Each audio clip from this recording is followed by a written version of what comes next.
Shabbat Shalom. Order or disorder? That is the question. Can human beings make sense of the world we live in and gain a measure of access into the inner workings of God's design?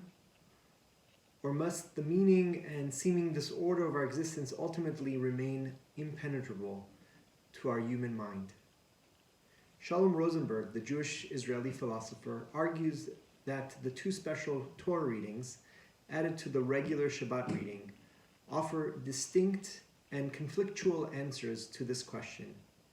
While Parashat Shekalim, the special additional Torah reading from a month ago, argues for the ordered nature of the world, Parashat Parah, which we mark this Shabbat, focuses on the paradoxical nature of our being, highlighting incomprehensible aspects of our existence. The special reading of Parashat Shekalim describes the commandment of the half-shekel coin. According to this mitzvah, each adult recorded in the census was to provide a half-shekel coin as an offering to God. The funds collected were then used to sustain the daily Tamid sacrifice. The Torah is emphatic that each person included would bring an equal amount. Quote, "The rich shall not pay more, and the poor shall not pay less than half a shekel." The word shekalim, plural for shekel or coin, shares its root with the word mishkal, measure or weight. A coin, or half a coin, as in this case, is a set and measured weight. In addition, the insistence upon an equal contribution by every person adds another element that is precise and measured in our service of God, as opposed to boundless, unaccounted giving. Finally, the daily Tamid sacrifice symbolizes a constant and reliable relationship with the divine. In this sense, the half-shekel coin, as described in Parashat Shekalim, offers a vision of a world in which our access to God can be systematized and regulated, and the meaning of our being can be explained by rules that make sense. The special reading of Parashat Parah offers a stark contrast. This additional reading describes the process by which the ashes of a red heifer were used by the Kohanim, by the priests, to ritually cleanse a person who came in contact with a corpse.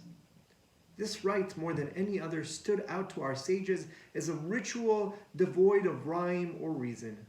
First, the very use of a dead animal's ashes to get rid of death impurity stemming from contact with a dead person's body seemed like magic at best.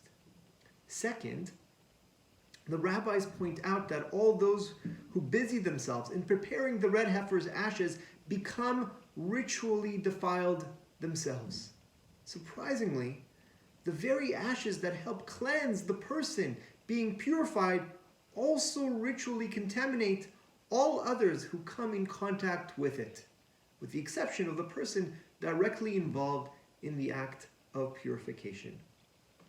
Indeed, a rabbinic midrash teaches that even King Solomon, the wisest of all men, could not comprehend this commandment. Sefer HaChinuch, the classic medieval rabbinic work that systemically enumerates the Torah's commandments as they appear in each Torah portion, was also utterly stumped by this mitzvah, noting that, quote, "My hands grew weak and I was afraid to open my mouth," end quote.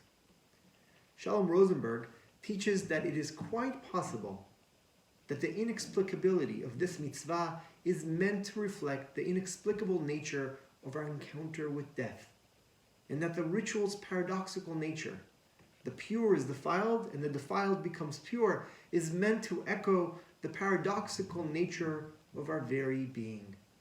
In this way, this particular commandment gives voice and expression to life's absurdity, as French existentialists commonly describe our existence, and to the unbearable lightness of being, as Milan Kundera aptly put it.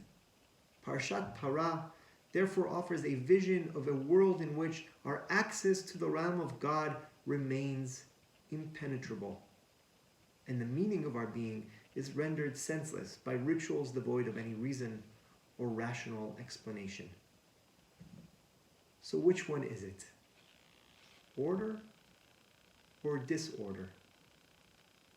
Through Parashat Shekalim, with its ordered vision of our universe, and Parashat Parah, with its paradoxical approach, our tradition insists that we look at life through both lenses.